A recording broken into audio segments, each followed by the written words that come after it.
ဟုတ်ကဲ့ကျွန်တော်တို့ဟိုတနေ့ကရောင်းခဲ့တဲ့ရွှေဘိုပေါ်ဆန်းမွေးအကောင်းဆုံးဆန်ကိုလဲလန်းမမင်နိုင်တဲ့ချစ်ကိုချစ်မတွေအတွက်ကို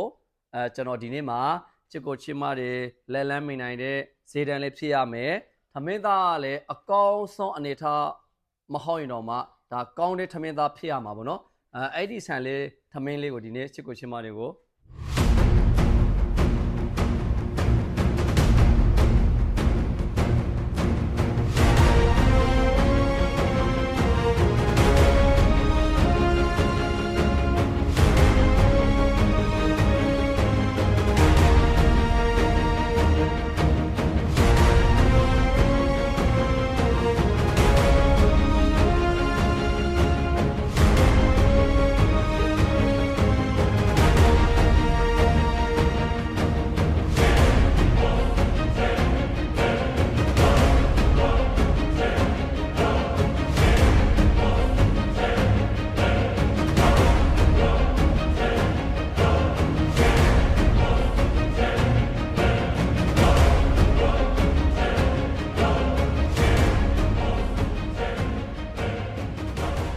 ဒါဆိုရင်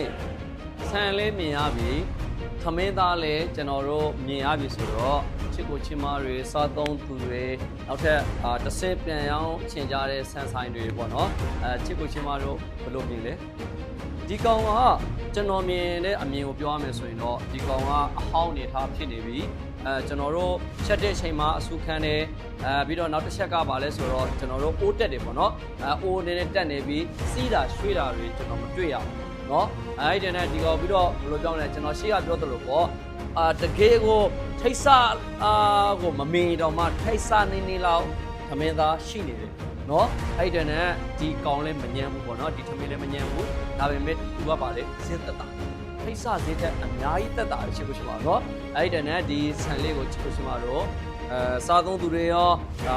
စားသုံးနိုင်မဲ့ဈေးတန်းလေးဖြစ်ပါတယ်စားသုံးရှင်တဲ့သမင်းသားလေးဖြစ်ပါတယ်လို့ recommend ပေးရှင်ပါတယ်။ဘာဖြစ်လို့လဲဆိုတော့မွေးတယ်သမင်းရှည်တယ်ပေါ့နောက်တစ်ခုဆန်ပြန်ရောင်းချတဲ့လူတွေအတွက်လေးပေါ့နော်ရွှေဘိုကိုကျွန်တော်တို့အခုလိုမျိုးဈေးတန်းလေးနဲ့ဒါတပြေကိုဘလောက်နဲ့ရောင်းနိုင်မယ်ဆိုရင်တော့ကိုယ့်ရဲ့ဆန်ဆိုင်မှာသူများတွေထွက်ရောင်းကောင်းမှာဖြစ်ပါတယ်အဲ့တန်းနဲ့ဒါချစ်ကိုချစ်မတွေ lemonade ဖို့လိုပါတယ်ချစ်ကိုချစ်မတွေမှာယူချင်တယ်ဆိုရင်တော့ကျွန်တော်တို့ရဲ့ဖုန်းနံပါတ်ကသူများကို669500 6463ဆက်တင်မှာယူလို့ရပါတယ်အော်ဒါတင်ရှင်တယ်ဆိုရင်တော့ကျွန်တော်တို့တလင်းလာနေကနေစပြီးတော့ဒါလဲလီအိမ်ရောက်ဖို့စတင်ပါပြီအားလုံးချစ်ကိုချစ်မတွေကောင်းသောနေ့လေးဖြစ်ပါစေ